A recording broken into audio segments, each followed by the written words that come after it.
Eu sou o Carlos Carvalho, sou engenheiro químico, estou aqui em substituição ao engenheiro Amandio e vou apresentar então o nosso encontro da Associação de Engenheiros Espíritas. Bem-vindos ao simpósio e possam aproveitar as apresentações dos dois engenheiros que falarão aqui hoje. O terceiro simpósio, que é organizado pelo terceiro ano, pela terceira vez consecutiva aqui no Instituto de Engenharia, é um simpósio da ACESP, né, que foi fundado em 2010, bastante recente, com o objetivo de fazer a integração do pensamento espírita com a área tecnológica aqui representada pelos engenheiros, né?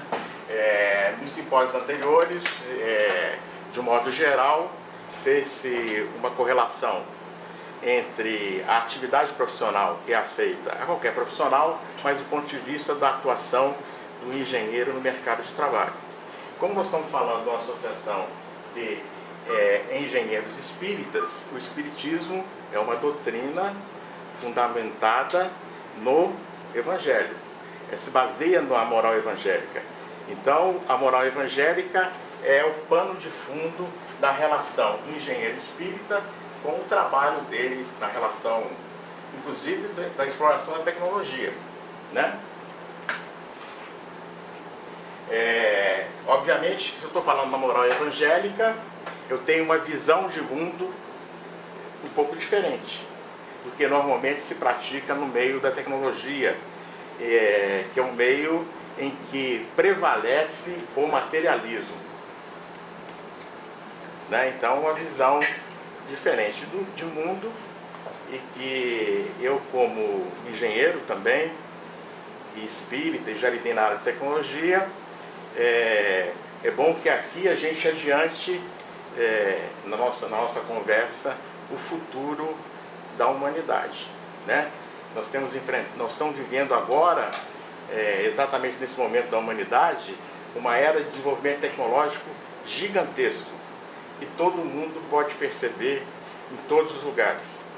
Mas, por outro lado, nós temos também enfrentado um problema de vazio existencial gigantesco, na mesma proporção. Então, acontecem todas essas doenças adquiridas nesta vida, relacionadas com o nosso psiquismo, né?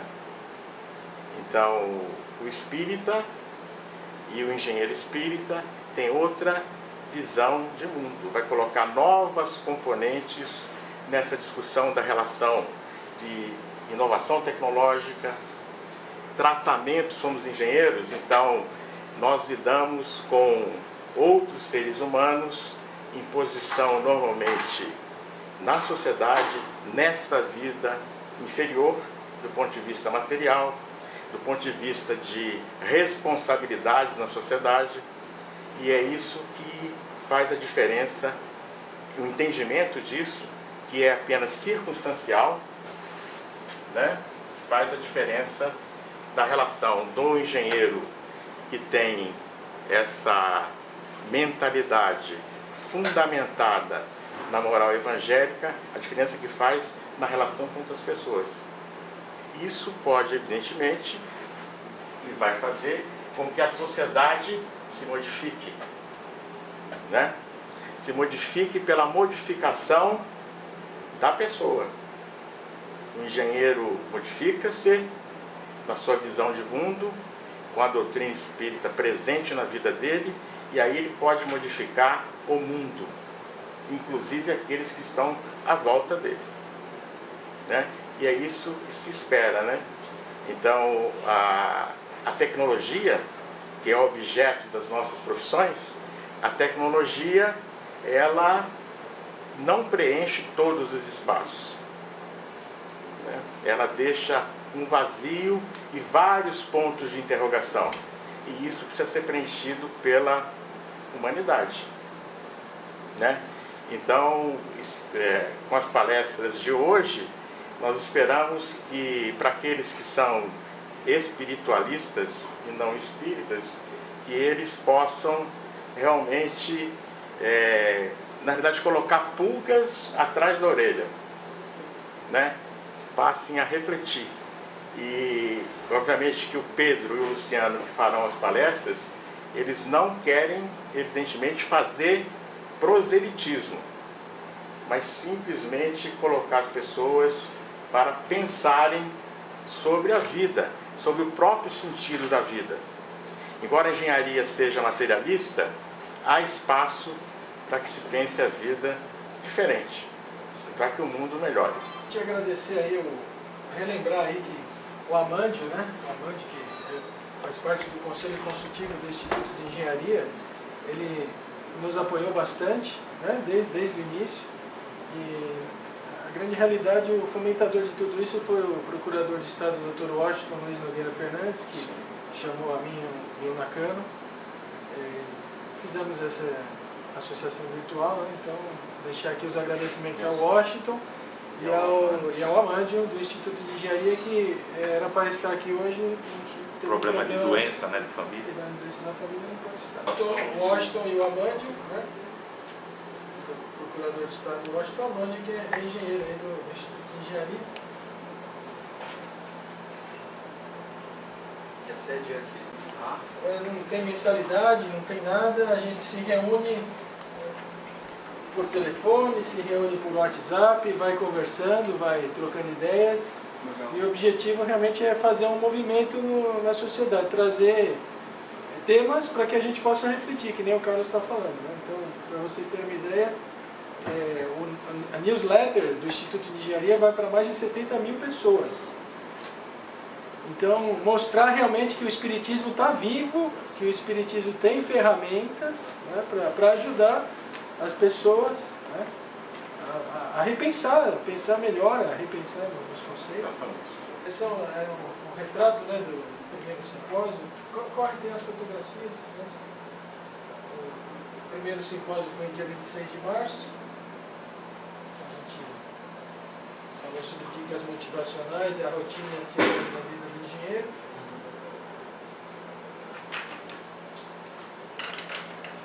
Agora, uma série de fotos. Né? Aí é o público presente.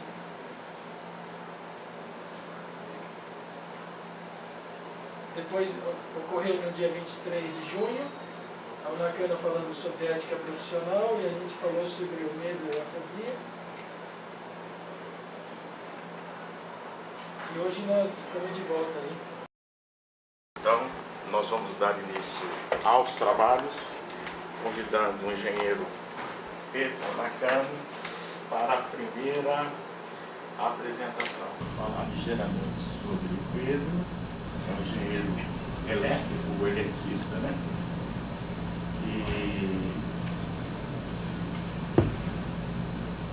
projetista de usinas hidrelétricas e subestações da CESP, tem isso no currículo dele, CHESF, Eletronorte, Eletropaulo Siemens, pela Hidroservice e Promon Engenharia, e atuando como coordenador de projetos.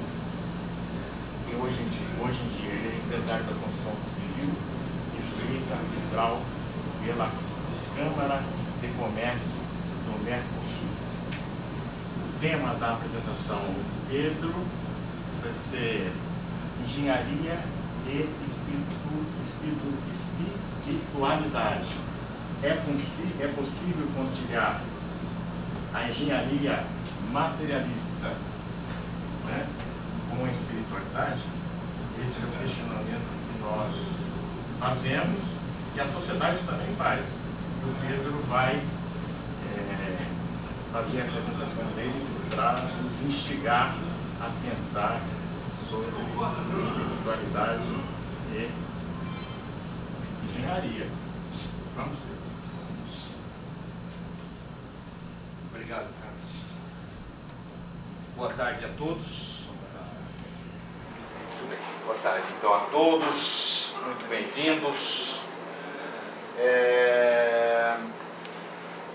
esse sujeito aqui, Robert Greene Ingersoll, ele é advogado e agnóstico. Ele foi contemporâneo de Kardec. E observem uma das suas frases aí que teve bastante repercussão no movimento.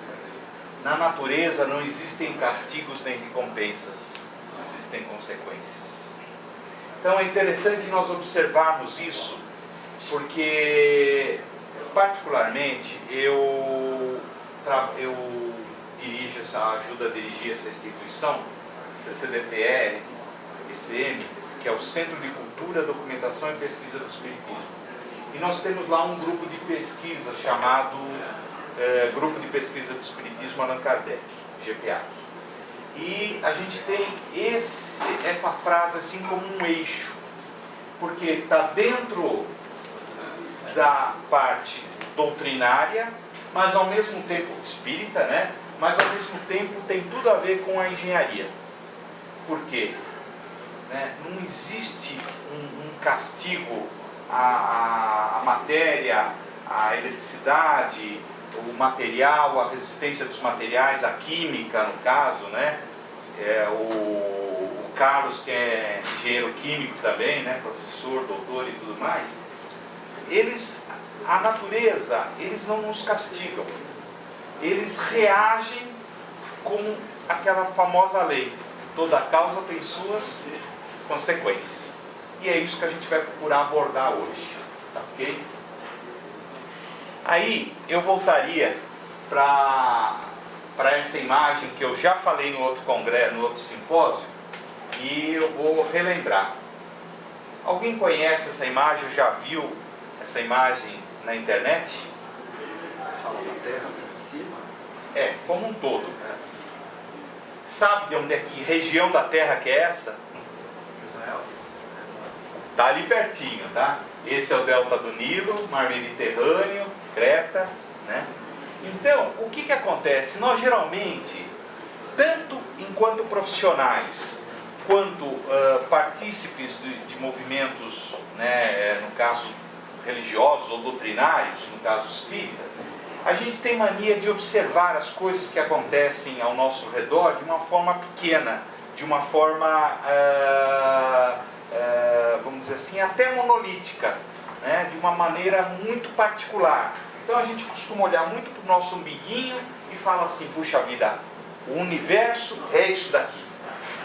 E na realidade, se nós sairmos um pouquinho aqui da Terra, né? Aqui ó, o deserto, né? E formos aí, essa foto foi tirada a mais ou menos uns 300 quilômetros de altura, 200 e poucos quilômetros de altura, nós vamos observar que ela é muito maior, que a realidade é muito mais ampla e que nós não conseguimos observar essa realidade como um todo.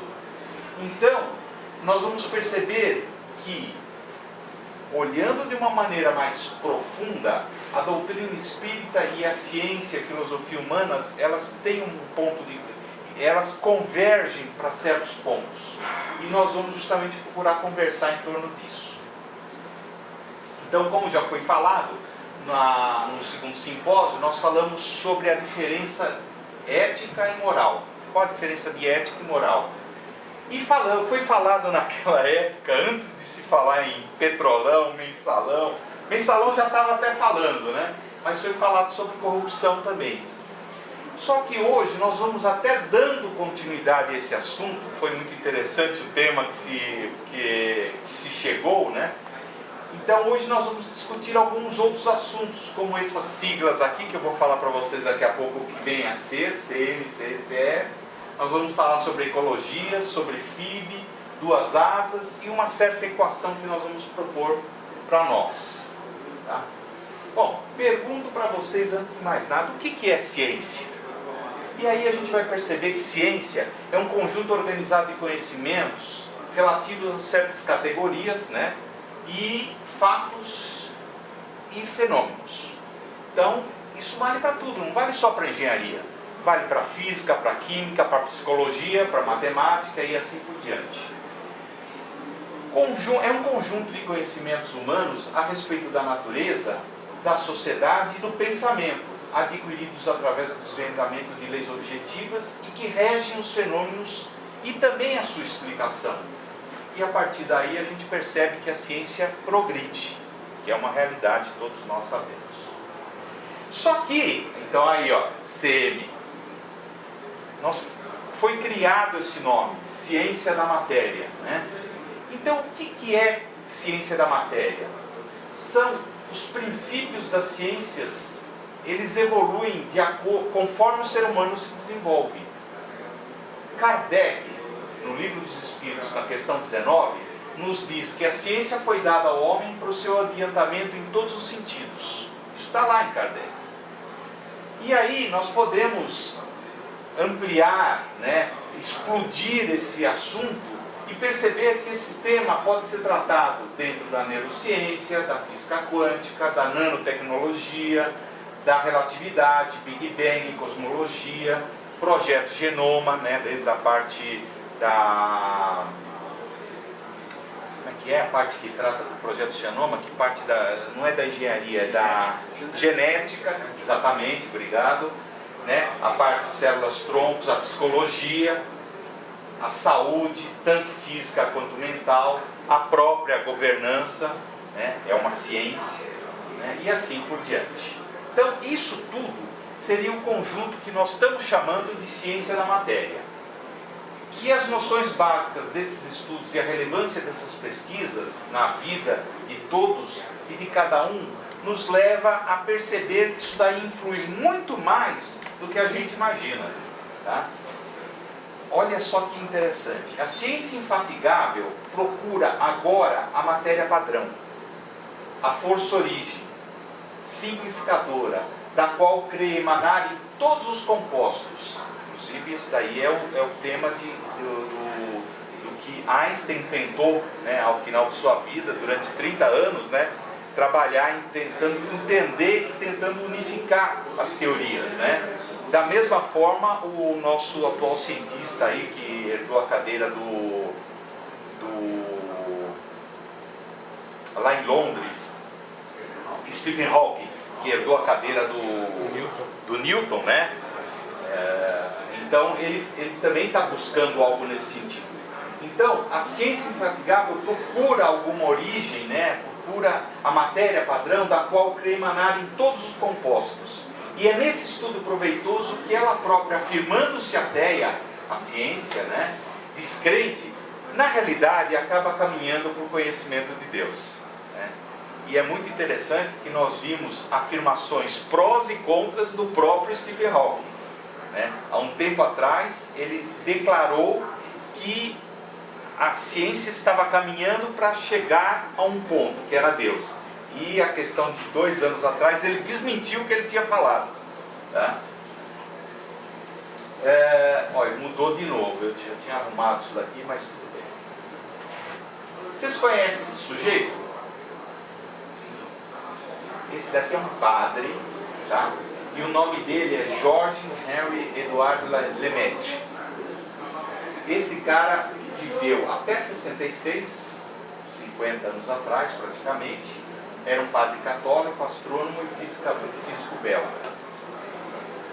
A Igreja Católica sempre teve pessoas cientistas que acompanharam o desenvolvimento da ciência.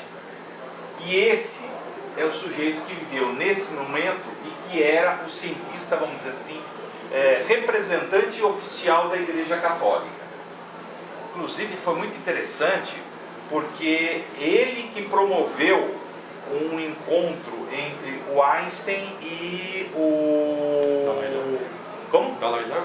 Não. Ele que promoveu entre o Einstein e o do Hubble, tá?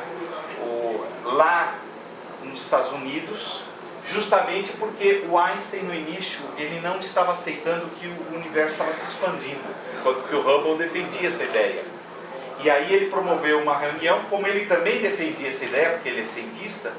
Então, o que acontece? Ele conseguiu juntar lá no monte, se não me engano, no monte, eu não sei se foi no Monte Palomar ou no Monte Blanco, e tem um grande telescópio, né, que explora o universo, e ele justamente promoveu uma reunião entre ambos, e aí a partir daí o Einstein começou a aceitar que realmente o universo estava se expandindo. Tá? Então o Lemaitre, na realidade, ele propôs uma teoria chamada Big Bang, que todos nós, hoje é a teoria mais aceita de como o universo foi formado, né? E que depois, mais tarde, foi desenvolvida por Gamow. Essa teoria do Big Bang, na realidade, ele falou, tinha um outro nome, mas o Fred Hoyle, que era um outro defensor da teoria do universo estacionário, ele falou, esse cara está inventando esse negócio aí, esse Big Bang. E o nome pegou e acabou ficando como o nome da teoria. Ele que deu o nome. Ele acabou dando o nome, embora ele estivesse fazendo como uma lorota contra o Lemaitre, né? Aí, o que acontece? Em 1965, você vê que um ano antes dele morrer, é raro, né? Muitas vezes não acontece isso.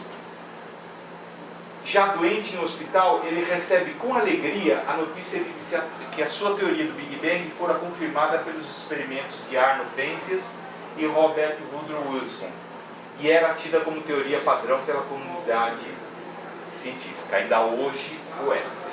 Então, o que acontece? Nós estamos dando alguns subsídios para a gente entender aonde nós vamos querer chegar. Então você vê que a igreja está acompanhando as coisas aí, a igreja no caso católica. Bom, nós falamos lá atrás sobre ciência da matéria. Agora vamos para a segunda parte, ciência do espírito. Então, existem alguns princípios da doutrina espírita e as revelações prometidas por Jesus no Evangelho. Então ele fala sobre o Consolador, que viria através do Espírito da Verdade, que a gente estava até conversando aqui antes do nosso simpósio, né? Então Kardec, no Livro dos Espíritos, na introdução, ele nos fala o seguinte: doutrina espírita ou espiritismo tem por princípio as relações do mundo material com os espíritos ou seres do mundo invisível. Agora, olha só, lá na questão 115 ele fala, ou os espíritos falam, né? Deus criou todos os espíritos simples e ignorantes. Bom, vocês conhecem bem a diferença, né? É simples em fisiologia e ignorantes em conhecimento. Tá ok? Por quê? Porque começou o espírito como um princípio inteligente, então a sua fisiologia era bastante simples, né? Inicialmente, bem simplificado, e foi estagiando o princípio inteligente nos reinos mineral, vegetal, animal e hominal. Ele foi se aperfeiçoando, criando os seus sistemas que a gente tem até hoje. E ignorante em conhecimento. Então, o conhecimento ele foi adquirido no decorrer desses milhões de anos de experiências e estágios. Então, o Criador deu a cada um deles uma missão, com o fim de os esclarecer e progressivamente conduzir à perfeição, pelo conhecimento da verdade e para os aproximar dele, Criador.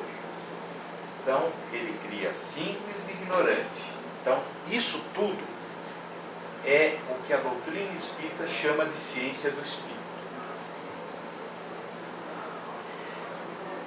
Na questão 182, fala que a purificação dos espíritos reflete-se na perfeição moral dos seres em que estão encarnados. Então, ela vai, à medida que ele vai evoluindo, né, ele vai se purificando, vai melhorando, vai se aperfeiçoando. Qual o mais perfeito que Deus ofereceu ao homem para lhe servir de guia e modelo? Alguém saberia dizer? Né? Exatamente, né? Então Jesus, está lá na questão 625. Então Jesus é para o homem o tipo de perfeição moral a que pode aspirar a humanidade toda. Por quê? Porque Jesus é um espírito, do mesmo jeito que nós. A diferença é que está bilhões de anos, né, à nossa frente em termos de evolução. Até porque, quando, né, foi uma conversa que a gente teve lá naquele curso, né,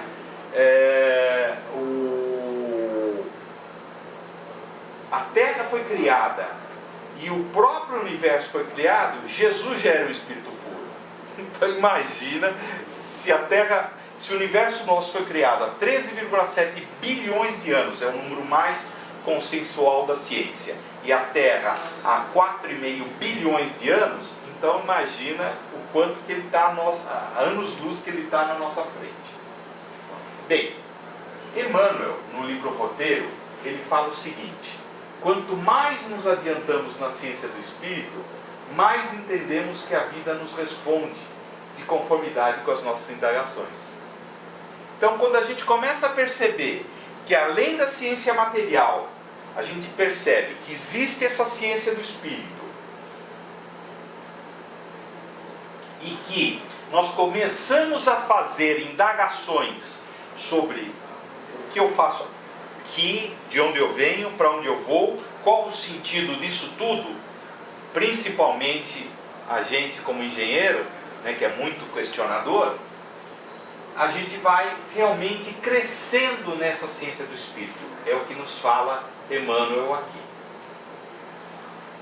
Outro sim, o homem é sempre capaz de se instruir por si mesmo? E aí, o que vocês acham? A gente consegue conhecer tudo só por nós?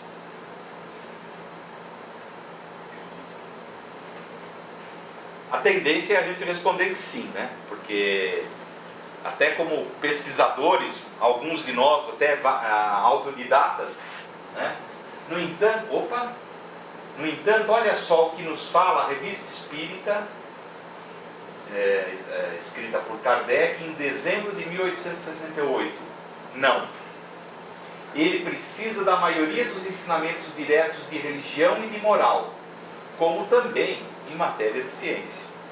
E a gente pode observar que isso é uma verdade. Por volta do século XVIII, século XVII, mesmo antes, lá nos grandes descobrimentos, parece que a gente cresceu em termos de evolução científica, né? Nos grandes descobertas, lá em século XVI, né? 1500 e pouco, 1400 e pouco, e mesmo na Revolução Industrial, um pouco antes nas grandes descobertas da química, da física e tudo mais, mas sempre parece que chegava um monte de gente junto, descobrindo, vários cientistas em vários lugares descobrindo as coisas. E na realidade, o que significa? A espiritualidade estava dando um empurrãozinho, está na hora de vocês conhecerem. É que nem hoje. Hoje, a gente não gostaria de que tivesse lá um engenheiro que conseguisse controlar a gravidade de uma maneira barata. Já pensou como facilitaria o trânsito de São Paulo, do Rio e assim por diante? Né? Por que será que a gente ainda não conseguiu chegar nisso? De uma forma barata, de uma forma com custo-benefício acessível? Porque provavelmente nós não temos ainda a capacidade de administrar isso, ou então nós precisamos ainda aprender a nos tolerarmos mais no dia a dia do trânsito, o aprendizado que a gente tem que fazer interiormente, né? Então, na realidade, a coisa é muito mais profunda do que a gente imagina. Bom, nós vimos ciência da matéria, ciência do espírito, e agora vamos falar sobre sustentabilidade. O que é sustentabilidade? É um conceito sistêmico, um conceito de um sistema, tá? É onde está relacionado com a continuidade de aspectos econômicos, aspectos sociais, aspectos culturais e ambientais na ou da sociedade humana. Então, a sustentabilidade propõe-se a ser um meio de configurar a nossa civilização e as atividades humanas de tal forma que a sociedade, nós que somos seus membros, e as economias possam preencher as suas necessidades e expressar o seu maior potencial hoje, mas ao mesmo tempo preservar a biodiversidade e os ecossistemas naturais, planejando e agindo de forma a atingir uma proeficiência na manutenção indefinida desses ideais. Quer dizer, a sustentabilidade visa que nós vivamos bem hoje, mas pensando sempre que precisamos preservar as coisas para que possamos, os nossos descendentes, e mesmo nós, vivermos bem amanhã, né? A sustentabilidade abrange vários níveis de organização, desde a vizinhança local até o planeta inteiro, tá?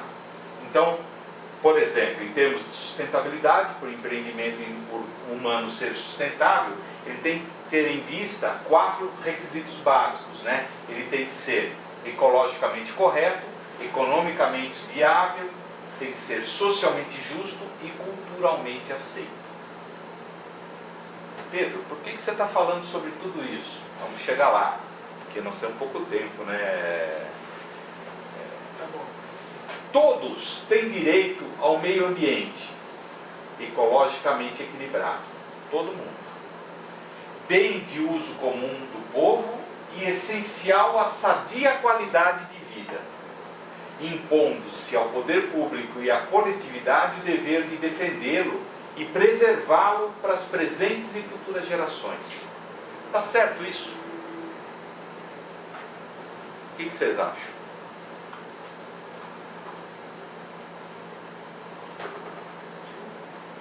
Tá certo?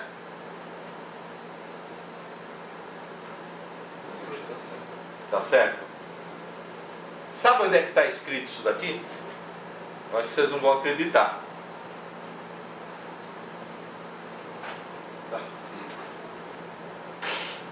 Na Constituição do Brasil. Né? Interessante, né? Agora, em 1888, né? Na revisão da Constituição lá que foi feita, né? Pelo Congresso. Então, todo mundo tem direito a um ambiente ecologicamente equilibrado. E nós percebemos que não é muito o que vem acontecendo, mas, né? Outra coisa, André Luiz, nos Domínios da Mediunidade, ele nos fala o seguinte: aproxima-se o homem terreno da era do espírito, sob a luz da religião cósmica do amor e da sabedoria, e de certo precisa de cooperação, a fim de que se lhe habilite o entendimento. Então, na realidade, nós só vamos conseguir alguma coisa para chegarmos a uma era maior se nós nos unirmos e se nós fizermos algo em conjunto. E aí fica a seguinte, né? Existe essa charge aqui, né? Da evolução. E aí o Stanley Kellyman, né, nesse livro Realidade Somática, ele nos fala o seguinte: que de repente, subitamente, nos damos conta de que algo muito nuclear, né, muito focado, muito principal nos valores que norteiam nossa forma de viver, ficou obsoleto. De repente, né, sem ter mais serventia aos tempos novos. É só vocês pegarem, por exemplo, uma máquina fotográfica simples, aquelas ainda analógicas, construída há 15 anos atrás. Né? Nem filme mais tem hoje disponível. Vamos pegar então os projetores. Eu tenho lá em casa um projetor de slides. Né? Hoje em dia, com isso daqui, está, né, totalmente obsoleto. Então a gente percebe que as coisas estão mudando.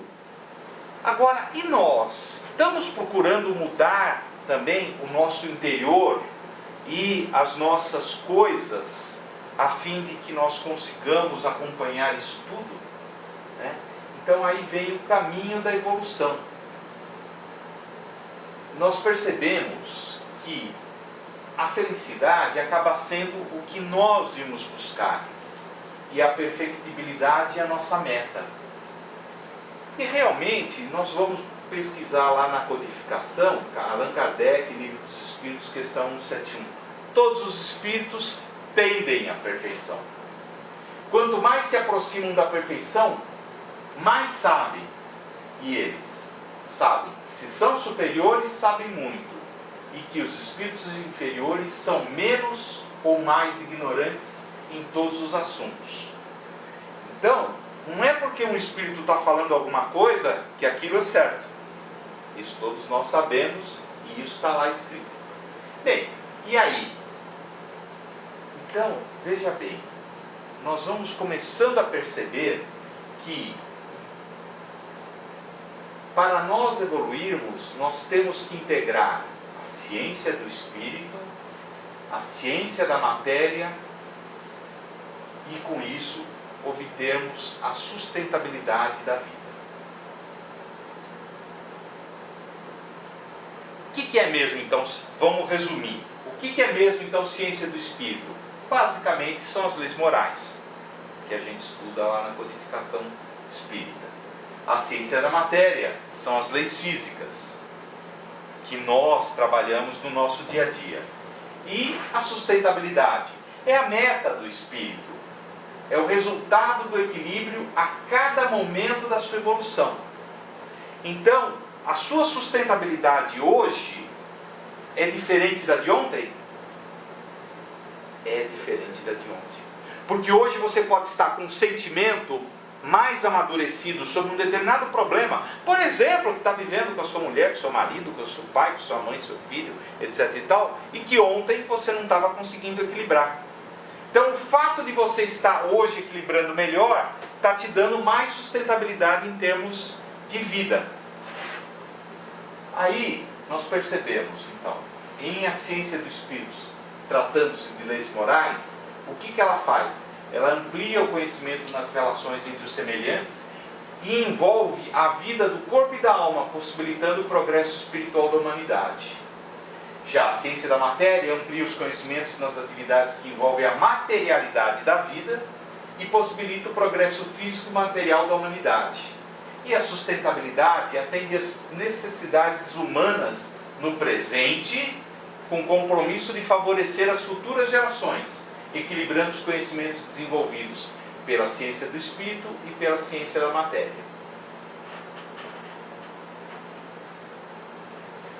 Então, nós vamos chegando ao seguinte, vamos pensar algumas frases aí da codificação. Materialismo não é uma realidade científica comprovada, mas plenamente aceita. As realidades científicas atuais cada vez mais se aproximam do espiritismo. Não é o espiritismo que se aproxima da ciência, é a ciência que se aproxima do espiritismo. E o espiritismo é o oposto do materialismo. Tudo isso está colocado lá na introdução do Livro dos Espíritos. Vamos dar mais alguns subsídios para nós podermos meditar e filosofar um pouco sobre isso tudo, né? Vocês têm firme o conceito de filosofia, o que significa filosofar? Filosofar é a nossa capacidade de abstrair o pensamento, procurando conhecer ou entender a realidade que nos cerca. Tá, ok? Isso é um dos conceitos, vamos dizer assim, bem genérico e bastante usado de filosofia. Então, vamos filosofar um pouquinho. Sobre 3 ecologias. Nós vivemos em um ambiente onde temos que desenvolver, olha só que coisa interessante, a biosfera, que é a ecologia ambiental, o nosso relacionamento sustentável com o meio ambiente onde evoluímos. Tudo bem, é nosso relacionamento aqui com as árvores, com a terra, com a serra e etc e tal, com a poluição. Só que existe um outro conceito chamado de sociosfera, que é a ecologia interpessoal, com um relacionamento sustentável entre nós e os outros. E existe ainda um outro chamado a psicosfera, que é uma ecologia pessoal, tá? Com relacionamento sustentável conosco mesmos, desenvolvendo as reflexões e depurações pessoais. Quem trouxe essas ideias aqui das 3 ecologias foi o professor Régis de Moraes, no congresso da Associação Brasileira de Pedagogia Espírita, em 2008. Ele é filósofo e cientista social. A Associação Brasileira de Pedagogia Espírita, não sei se tem alguém aqui que conhece, quem é a presidente é a Dora Encontre. Ela é bem conhecida aí no movimento espírita e eu sou um dos fundadores aqui da associação, isso lá em 1990 e pouco, 98, 99, um negócio assim. Só que esse conceito, ele não é só defendido pelo Régis Moraes. Na realidade, ele deve ter pensado, né? Ele deve ter meditado, pensado e tudo mais. E a gente percebeu que Bezerra, Eurípides e Hermance Dufault, no livro Atitude de Amor, tem um T aqui a mais, na página 18, nos fala justamente sobre isso. As instituições de verdadeiros interesses espirituais devem superar os apenas igrejismos e se devem engajar na educação para a preservação da natureza, tá? Que é a ecologia ambiental, a biosfera.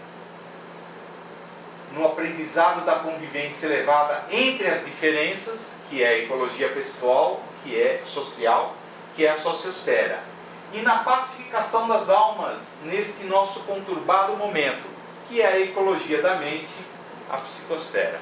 Então, na realidade, é um conceito que também na espiritualidade já vem sendo tratado. Só que nós podemos ainda aprofundar um pouco mais. E pesquisando isso, descobriu-se que existe um chamado, bom, você já conhece o PIB, né? Produto Interno Bruto, né? Que mede todas as riquezas que uma determinada nação produz. Só que vocês sabiam que existe o FIB, Felicidade Interna Bruta? Mas existe isso? Existe, existe. E tanto que o Canadá e a Inglaterra, montaram uma comissão dentro da ONU e estão implementando em seus países esse índice para medir a felicidade interna bruta, o FIB, no Canadá e na Inglaterra. O Brasil também montou uma comissão agora faz 2 anos, em Brasília, no Congresso, para ver a implementação do FIB aqui. Mas o que é esse FIB? Né? Então, o FIB, na realidade, foi criado em 1972, quer dizer, faz 40 anos só, né? Por Jigme Singh Wangchuk, rei do Butão. Caramba, rei do Butão, né? E onde ele busca o desenvolvimento material ao lado do crescimento pessoal e espiritual, onde um complementa o outro. Então, o pessoal complementa o espiritual e o espiritual complementa o pessoal. Hoje, com estudos desenvolvidos na ONU, está em implementação no Canadá e na Inglaterra. Onde é que fica o Butão? Então, Botão. eu já tinha feito essa pergunta e as pessoas geralmente respondem na África, né? Mas não é na África, não, é bem aqui no meio da Ásia, tá? Olha, aqui na Ásia, aqui é a Índia, aqui é a China, tá ok? Olha lá, tá? E ele fica aqui, ó. Esse cantinho aqui. Esse cantinho aí não, mais para baixo, né? Não, é ali o vermelho, né? Esse daqui? Não. É em cima da Índia, lá. É em cima da Índia. Aí é Eu acho que é aqui, né? É, esse aí. Esse daqui. Então é um paizinho pequenininho. Só que o que o Jigme descobriu? Ele descobriu que ele fez a seguinte reflexão. Ele falou, caramba, o meu país, ele não tem um PIB grande. Mas eu não preciso de um PIB maior do que nós temos. Porque nós somos felizes. O meu povo é contente. E fizeram pesquisas lá no Butão e realmente chegaram à conclusão que era um dos povos mais felizes do mundo. Do mesmo jeito que o Brasil também é considerado um povo feliz. Mais ou menos atualmente, né? Hoje no jornal, não sei se foi na Globo Esporte, no jornal Hoje, saiu uma reportagem disso aí. Ah, é? Então, falando que lá eles dão valor para a felicidade, não para valores materiais. Exatamente. Hoje no jornal. Olha só que coincidência, legal, eu não sabia. Saiu no Globo. Ou no Globo Esporte, porque foi uma matéria sobre futebol. Ou foi no jornal Hoje, um dos dois. Eu vou dar uma pesquisada aí, a gente verificar. Mas olha só, quais são os aspectos básicos desse tal de FIB? Isso daqui é uma imagem lá do Butão, tá? Lá na cordilheira do Himalaia, né? Então, quais são os índices que eles medem? É um bom padrão de vida econômica, não significa luxo. Mas tem as básicas. Mas essas coisas básicas, né? Uma boa governança, não precisa nem falar, vocês sabem o que é governança, né? Governança é uma boa administração pública, certo? Que não precisa ser rica, mas que, né, seja, né, o boa com o B maiúsculo, né? E uma educação de qualidade, uma boa saúde, uma vitalidade comunitária, qual seja, as pessoas conversam entre si e não fica só no smartphone, coisa desse tipo, entendeu? Embora também tenha isso. Onde existe a preocupação com a proteção ambiental e onde eles têm acesso à cultura. Quer dizer, têm acesso ao conhecimento e eles procuram praticar uma outra coisa também muito interessante, o gerenciamento equilibrado do tempo. Esses são os índices basicamente relacionados ao FIB. E o bem-estar psicológico, que as pessoas também precisam se sentir bem. Elas não estão nem oprimidas, nem se sentem perseguidas. Então, gente, a gente vai percebendo que na realidade tem muitas coisas que estão acontecendo aqui ao nosso lado, que hoje não existem fronteiras, não é verdade? Então, o Butão está logo aí, Recife está logo aqui também, e assim por diante. O mundo é uma comunidade global, né? Então, nós vamos perceber que, de acordo com o comportamento moral que cada um de nós conquistou baseado na ética, existe uma diferença entre ética e moral, que a gente já conversou anteriormente, quanto mais razão temperada com sentimento, tanto mais evoluído o espírito. Então, quanto mais razão, lógica, engenharia, mais temperada com sentimento, tanto mais evoluído o espírito. Tudo bem? A ciência e a filosofia operam o trabalho da experimentação e do raciocínio, enquanto que a religião é o sentimento divino, cujas exteriorizações, tanto daqui quanto daqui, são sempre o amor, nas expressões mais sublimes. Então, a religião edifica os sentimentos. As duas primeiras, a ciência e a filosofia, se irmanam na sabedoria, realmente. E a segunda, qual seja a religião, personifica o amor. E aí, as duas asas divinas com que a alma humana penetrará um dia na espiritualidade. Isso daqui está em O Consolador, de Emmanuel, nesse capítulo aqui, Triângulo das Forças Espirituais, que são justamente as duas asas da alma. Quais são as duas asas da alma? São justamente a razão temperada com o sentimento. Se nós conseguirmos equilibrar a lógica, o raciocínio, temperando sempre com amor, com sentimento, com moral, com ética, nós vamos ter o equilíbrio do voo tranquilo e sereno para o crescimento individual como espírito e social enquanto sociedade, enquanto vivendo em sociedade.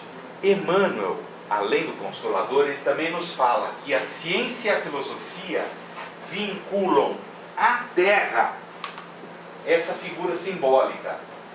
Porém, é a religião o ângulo divino que a liga ao céu. É como se a ciência e a filosofia tratassem das coisas mais materiais e a religião fizesse com que essas coisas materiais tivessem uma abertura para uma sabedoria, para uma espiritualidade maior. Foi mais ou menos o que o Niemeyer e o outro arquiteto, quem que era, lá de Brasília, era o Silvio Costa. Lúcio Costa. Né? Ele fez a Câmara dos Deputados com a cúpula voltada para baixo, mais para a terra, e o Senado voltado mais para a espiritualidade. O objetivo era esse. Mal sabia. Coitado, né? Queria ficar tão decepcionado, né? Um dia a gente chega lá. Quem sabe um dia a gente chega lá, né? Mas deu para perceber essa diferença aqui? Agora, olha só.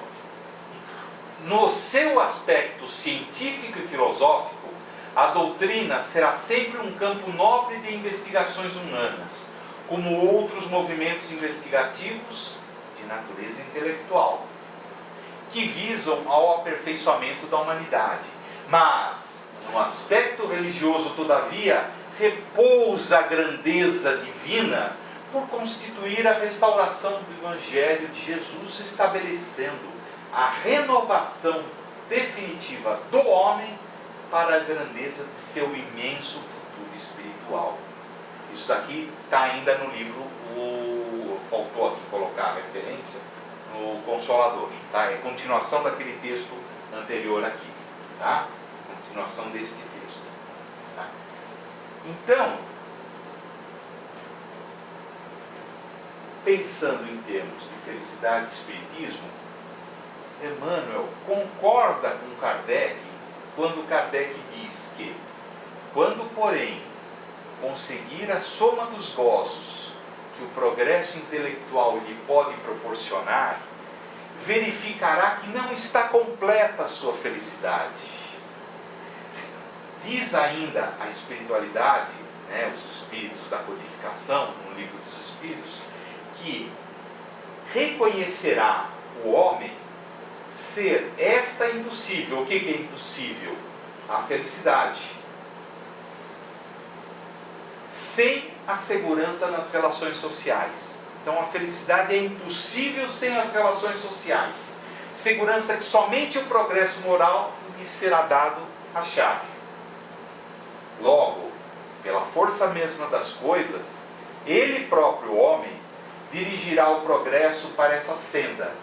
E o Espiritismo lhe oferecerá a mais poderosa alavanca para alcançar tal objetivo. Então, olha só que coisa interessante. Ele está afirmando que, por mais que a gente cresça nas nossas profissões, consigamos fazer um carro disso, um veículo daquilo, uma ponte assim, ou um processo químico acolá. Por mais perfeito que seja, por mais que a gente consiga, até por mais dinheiro que a gente ganhe, chegará um ponto em que ele não vai conseguir a felicidade. Ela não estará completa. Por quê? Ele só se completará com a segurança das relações sociais, que somente o progresso moral lhe será possível fornecer. Então, a gente só vai crescer de uma forma completa e utilizando, no caso, a parte técnica, a ciência da matéria, se a gente souber também utilizar a ciência do espírito.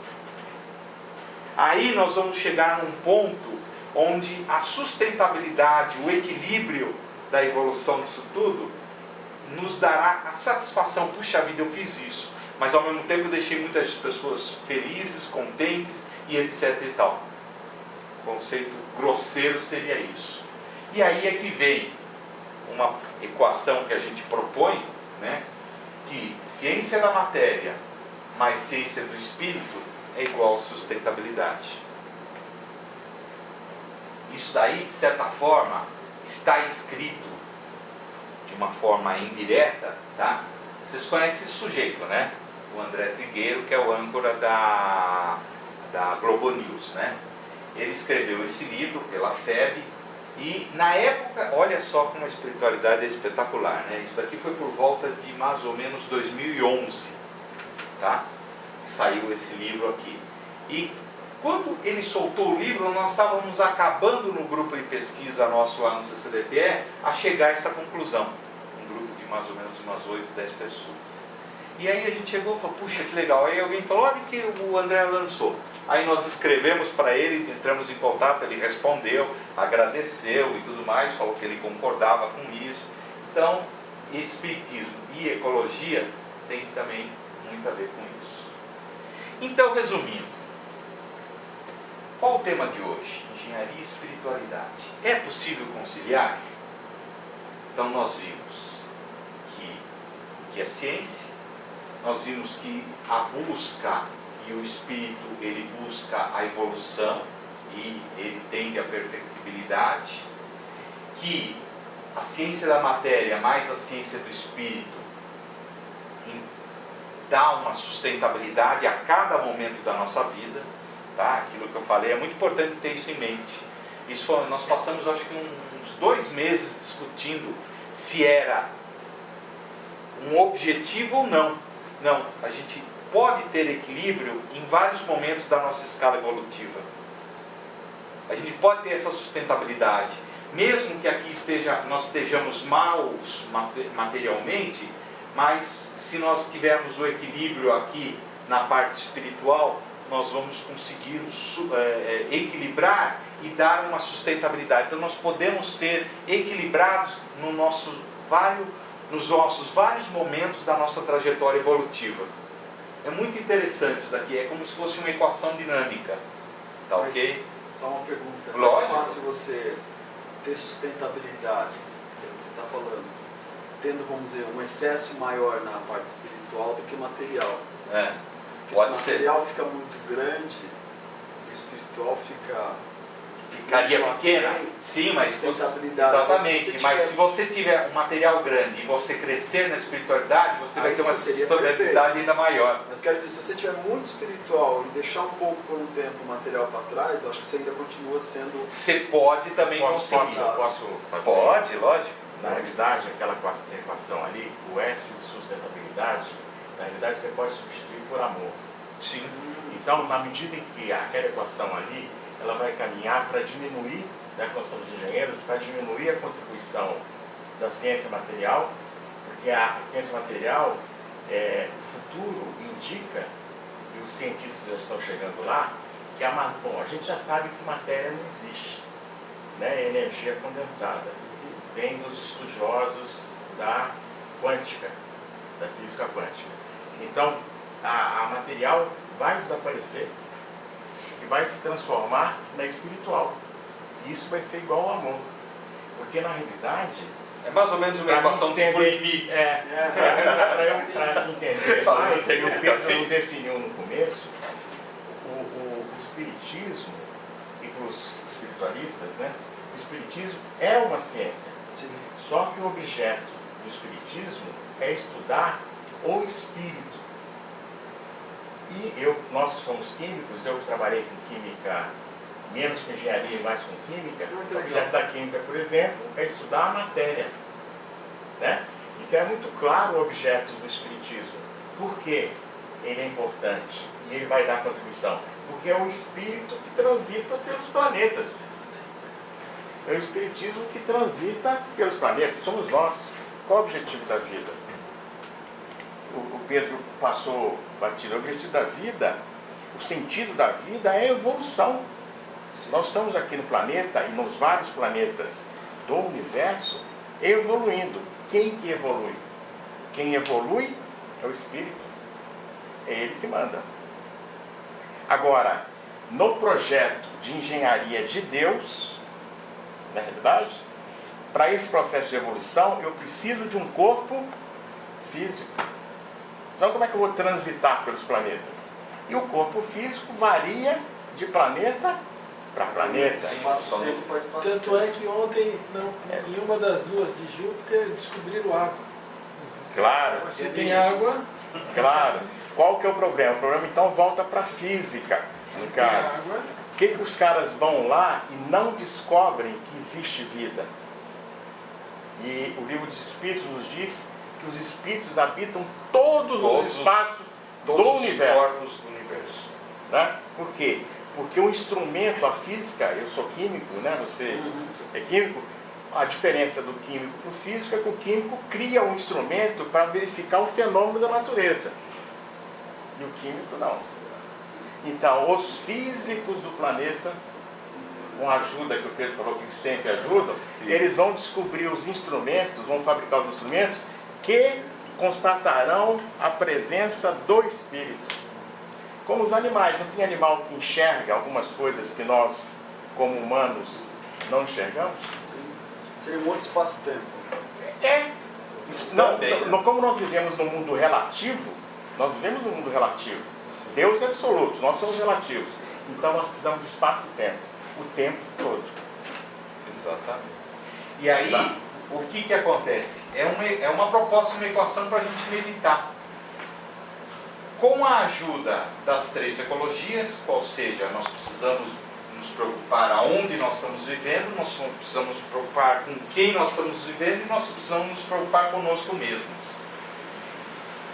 Com o apoio das duas asas da alma, qual seja a sabedoria, a razão e o sentimento, o amor, né? Nós vamos que, para conseguirmos a felicidade, como que a gente consegue a felicidade? Então, família é um instrumento e é através dela que a gente vai conseguir. A sociedade é um outro instrumento, nós vamos conseguir a felicidade e através dela também. A casa espírita, o dia a dia na sua profissão, então o nosso dia a dia, porque às vezes a gente fala, aqui só tenho que trabalhar, né? Que dificuldade, né? E não é por aí, a gente tem que ver isso daí como uma dedicação, como uma oportunidade da gente utilizar a ciência da matéria para que junto com a ciência do espírito a gente consiga o equilíbrio, né? Nós vamos conseguir através de nós próprios e de outras formas, né? Então eu gostaria de colocar para vocês aí, alguém gostaria de fazer alguma colocação, complemento? Eu gostei das colocações que o Carlos fez, gostaria de saber se tem alguma observação a mais. Então, engenharia e espiritualidade, é possível conciliar? É possível, e nós não só é possível como nós devemos, até por causa dessa equação. A gente tem que ter o equilíbrio das coisas. Então a gente pode bem utilizar e não fazer da nossa profissão algo só para sobreviver. Não, é uma forma até, que foi o que nós falamos da outra vez, dicas motivacionais para trabalho em equipe. Tratar o outro com respeito, peão de obras. Eu sou engenheiro eletricista, mas eu tenho uma empresa de construção civil.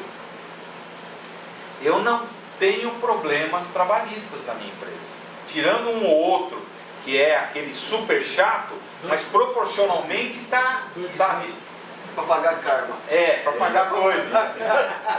Proporcionalmente eu não tenho problema. Por quê? Porque eu também não pego demais no pé, mas também respeito. É o que os caras falam, você é um dos poucos donos aqui de empresa, ou então patrões, que vem aqui e cumprimenta a gente. Os outros, e até às vezes o mestre de obra, o mestre de obra aí vem aqui, parece que ele é o dono, né, tem um nariz mais alto do que o prédio, né? Então, eu acho que são coisas que a gente tem que conviver e tem que aprender a relacionar. Então, é possível sim conciliar toda a espiritualidade com a materialidade. Observações, por favor. Perguntas? Para agora, coordene aí. Pois é, usando a minha prerrogativa de apresentador, só um lembrete feito por Emmanuel, está no livro Nos Domínios da Mediunidade. É no primeiro capítulo, no início do livro. Ele diz assim: embora a maioria aqui seja engenheiros, e como eu trabalhei na universidade a vida toda, o engenheiro trata o pessoal da área básica com uma certa discriminação. Porque o engenheiro é ciência aplicada, né? Então, mas só existe ciência aplicada se houver ciência básica. Alguém tem que fazer a básica. São os químicos, os físicos, né? Os matemáticos. Quer dizer assim, químicos e físicos, para a gente resumir o papel nosso no mundo, né? Químicos e físicos, geômetros e matemáticos, erguidos à condição de investigadores da verdade, são hoje, sem o desejarem, sacerdotes do Espírito. Por que investigador da verdade? Porque nós somos um cientista e o engenheiro aplica isso, né, o tempo todo. Não existiria a civilização material, o conforto, sem um engenheiro. O engenheiro é decisivo no planeta, né? Por que ele fala em verdade? Porque, na realidade, o cientista da ciência básica tenta entender a natureza. O que é a natureza? A natureza são as leis de Deus. Elas são as mesmas, inclusive psíquicas. São as mesmas leis. E o engenheiro pega isso e transforma num produto, transforma numa obra, numa construção, né? Porque, como consequência de seus porfiados estudos, o materialismo e o ateísmo, que que está contra a ideia do espírito, né? como consequência dos apropriados estudos, o materialismo e o teísmo serão compelidos a desaparecer. Porque a matéria ela está sofrendo um ataque, entre aspas, da ciência, né? Porque matéria é energia condensada, segundo os quânticos, né? Por falta, só não a desaparecer por falta de matéria. A base que lhes assegurava as especulações negativistas. E isso é duro para a humanidade, né? Essa situação. Os laboratórios, e aí eu vou colocar os engenheiros, os laboratórios das escolas de engenharia, das empresas, né? Os laboratórios são templos em que a inteligência é concitada ao serviço de Deus, né? Como é que o homem vai andar pelo planeta sem um engenheiro? O automóvel, o avião, o medicamento. Ficaria muito difícil a nossa vida, né? E ainda mesmo quando, voltando àquela conversa inicial, né? Então, os laboratórios são tempos em que a inteligência é considerada ao serviço de Deus. E ainda mesmo quando a celebração se perverte, que era a nossa discussão, né? Transitoriamente subornada pela hegemonia política, geradora de guerras, o progresso da ciência como conquista divina, permanece na exaltação do bem, rumo a glorioso porvir. Então, na realidade, os engenheiros, os cientistas estão a serviço de Deus, porque Deus é Pai, mas é providência divina. Então, nós estamos atuando na obra dele, na obra de engenharia dele. Sim. Na medida que aquela equação ali fica mais equilibrada, mais eu contribuo e mais sustentável vai ser o planeta. E nós mesmos, o planeta só vai ser sustentável se eu for sustentável. Eu sou espírito, acredito em tudo isso, mas algumas coisas que eu ainda não consigo entender dentro desse conceito do laboratório como um templo divino, a criação das bombas atômicas de hidrogênio e armas de destruição em massa. É o seguinte, o Pedro falou o tempo todo aqui, ciência espiritual, falando espiritualidade e tal. Espiritismo é uma ciência, né? Cujo objeto é estudar o espírito.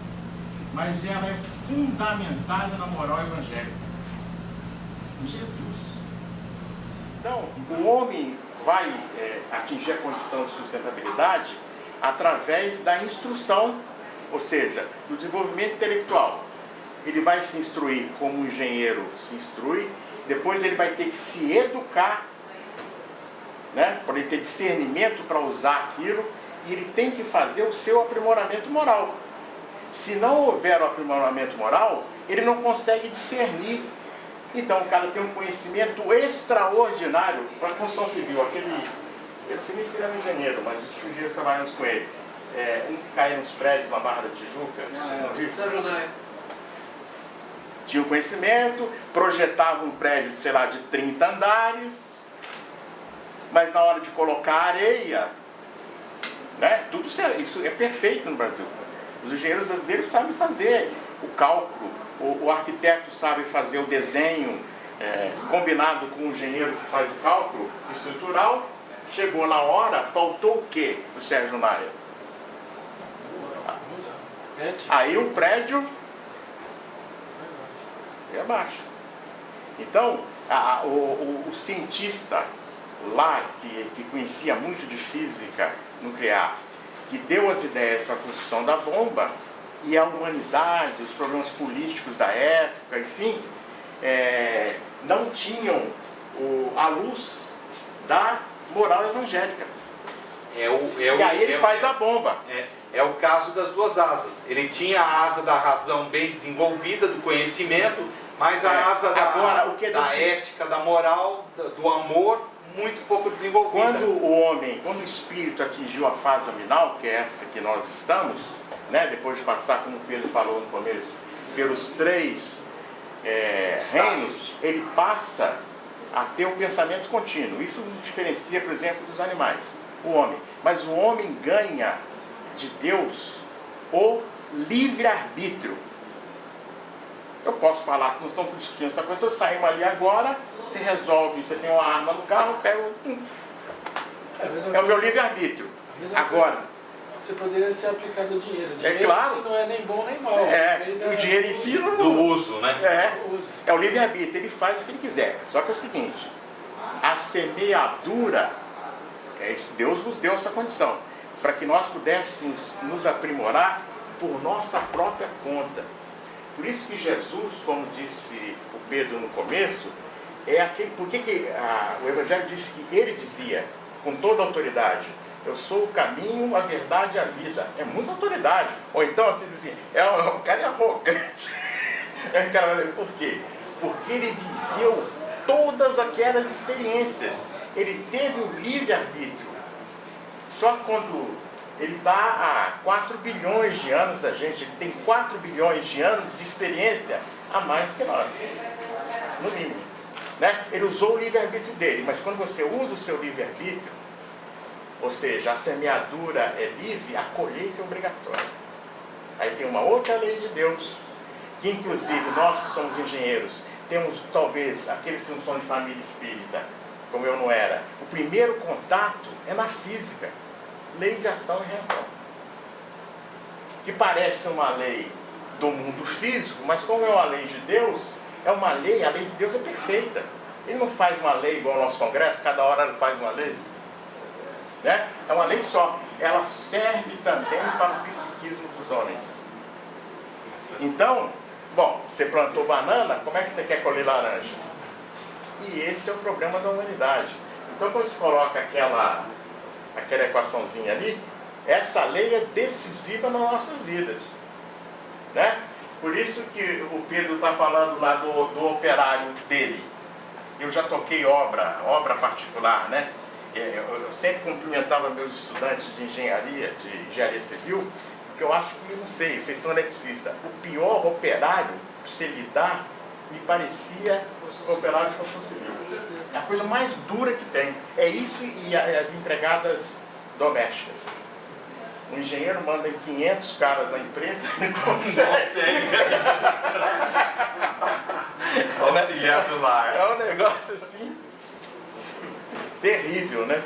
Então, hoje o Pedro, porque a espiritualidade não está falando para mim, nem para o Pedro, e nem para o Luciano. Então, quem que é seu caso? Não, eu sou engenheiro químico, formado na Universidade Federal, e aí tem doutorado em química, tem pós-doutorado em química. Ele não está falando para isso.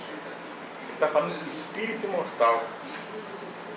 Que nesta vida tem esse tamanho aqui, essa forma, e tem essas qualificações profissionais. Ele está falando com um espírito que viveu milhares de encarnações, de experiências para trás, e vai viver milhares para frente. Então, hoje eu sou engenheiro. O Pedro hoje é engenheiro, né, Pedro? Isso. Mas ele tem lá um, que talvez tenha sido engenheiro. Tem um que trabalha com a gente, o Zé. Tem noções de arquitetura, de estética. Ele mal sabe escrever. Mas acho que essa pergunta foi muito boa, porque a sua frase foi muito legal, porque o conhecimento, aqueles que têm acesso a conhecimento, eles não fazem ideia da responsabilidade que eles vão estar adquirindo karma positivo ou negativo, tudo como uso. Então, o cientista que se propôs a desenvolver a bomba, ele passou pela decisão, eu vou fazer ou não vou fazer. E hoje a gente vive um momento que uma grande maioria de cientistas se vendem por dinheiro. Se venderam. E por pouco, viu? Pouca grana ainda. O diabo comprar a alma agora, é barato. Melhor é isso. Na bacia das Se almas. fosse caro, mas nem isso é caro, é barato ainda, cara. Esse que é o... Então, gente, mais alguma pergunta ou observação? Então, eu queria agradecer ao Pedro. aqui, ó, alguns agradecimentos, tá? E então em breve a gente vai estar por aí.